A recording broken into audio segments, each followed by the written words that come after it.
And I said, look at me. I said, I'm barefooted and my feet are bloody. I need some help. Then she smiled. And she said, okay. So I stayed at the LAVA for a little while. Got a job in the library for 25 cents an hour, I think. And then moved on from there. But I wasn't ready to leave. I still had the fear, and I didn't equate it to Vietnam. I took it all on myself, that I was a horrible human being. I had no worth whatsoever. Everything I did was wrong. I was just a pitiful excuse for a human being. Never attached any of this to Vietnam in my experiences. So, hitchhiking back from California, I had hitchhiked quite a bit in those days.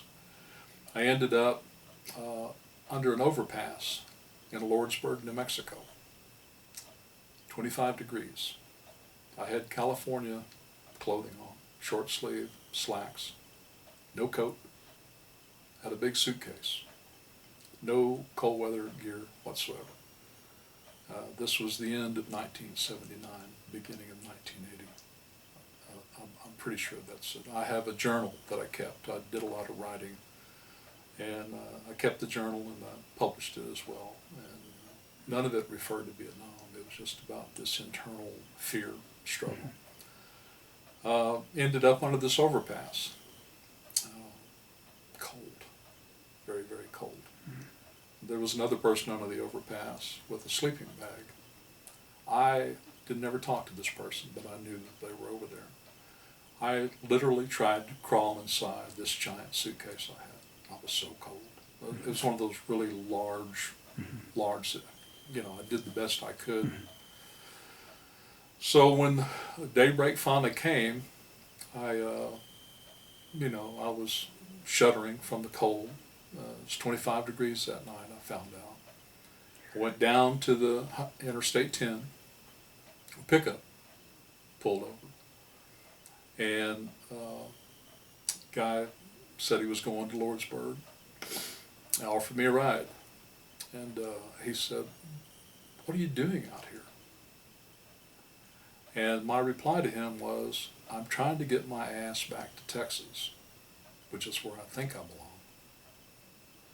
And he said, do you drink? I said, yes, sir. He said, reach under the seat there and get you a shot of whiskey. And I did. He said, do you smoke cigarettes? And at the time I did. And he said, reach up there on the dash and get you a pack of cigarettes. And I did.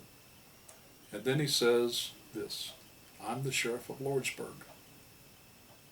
He said, I've got to do some paperwork. I'm going to let you out at a place where people usually get good rides. It was an exit, but there was plenty of room there for hikers. And he said, I wish you luck.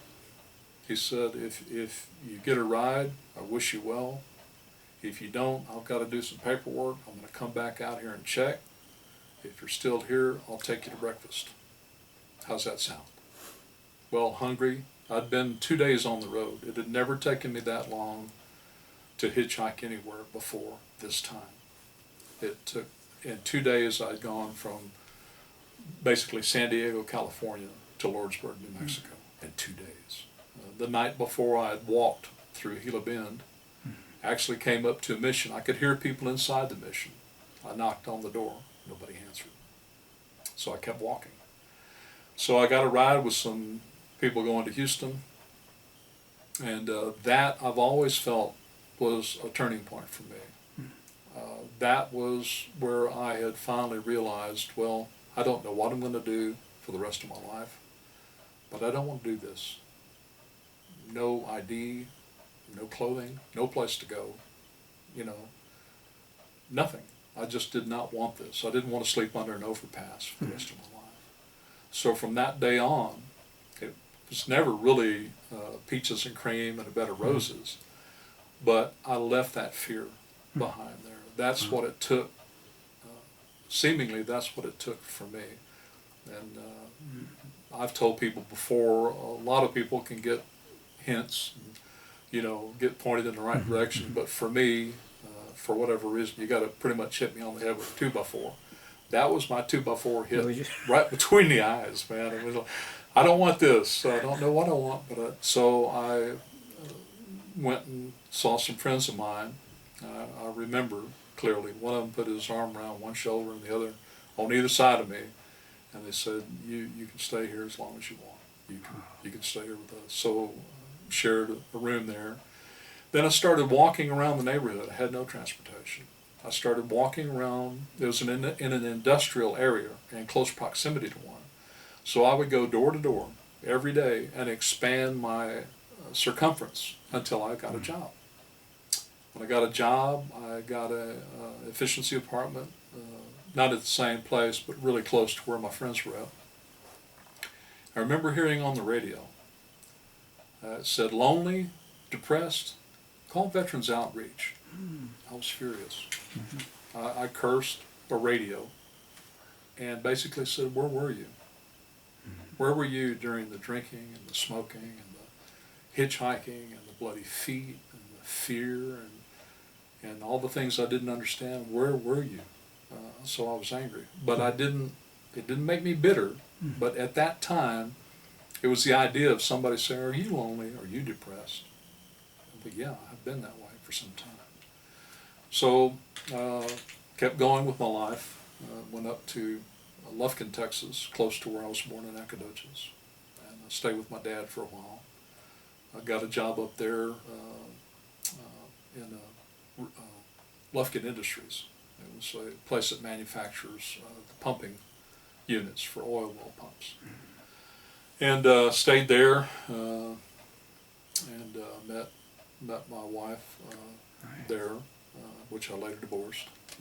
I've had relationships, which is very, from what I understand, very typical for Vietnam veterans to have trouble maintaining relationships. Currently in a wonderful relationship right now. And so this kept going. Ended up being a crane operator because I got bronchitis. I was a welder, did that pretty good, but it was in the day where they didn't have the ventilation and they didn't have all that. So I had to go to the human resources guy, and I had seen an overhead crane going back and forth outside the building. And I went into his office and I said, look, I'm nobody, but I can't continue to weld because the doctor says I'll continue to get bronchitis and pneumonia. And well, this human resources man said, well, who do you think you are? And I said, I've already told you, I'm not anybody. I'm just telling you that if I keep doing this. He said, then I got his attention. He said, well, what'd you have in mind? I said, well, I've been watching this crane out here on these rails go back and forth. I said, I think I could do that. He said, you think he could do that? I said, I think I can do that. So I said, I'll tell you what, I'll put you on to train with the day shift operator, and if you do okay, we'll put you on the night shift. So I did. I ended up there, and from there, I just, for some reason, I enjoyed cranes. I went from hydraulic cranes to tower cranes. The highest tower crane I was on was 540 feet in Austin, Texas, and great experience, you know, except for the climbing up the part of it. That wasn't that great for me, and had a career in that. Worked in nuclear power plants. Had an opportunity to operate a polar crane, the crane that goes around the top inside the dome of the nuclear facility, and had an opportunity to do that. Very, very unique, exciting kind of experience. And most recently, here in Morro Bay, I met my wife. We were married March the 30th, 2 years ago now, and having a ball. She's a wonderful person. We laugh a lot. She's heard all my stories, all of these. She'll be probably bored to tears to hear these again, but it's worked out good. Still have a little bit of issues with the post-traumatic stress disorder, but from what I'm understanding, I'm doing okay. I feel okay. Working on my health. Decided I want to stay here a little bit longer, and doing the best I can to take care of myself. And Are you still using the VA services right now? Or? The VA services, I've had some some bad experience with them, but here of late, to the VA's credit, they're doing a really good job. They're very helpful. They're very good. They're better at their communications, their follow-up.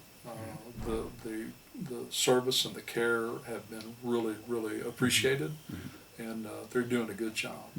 I know there's a lot of people that would disagree with that, but from my experience, they have made some progress in doing better for the veterans.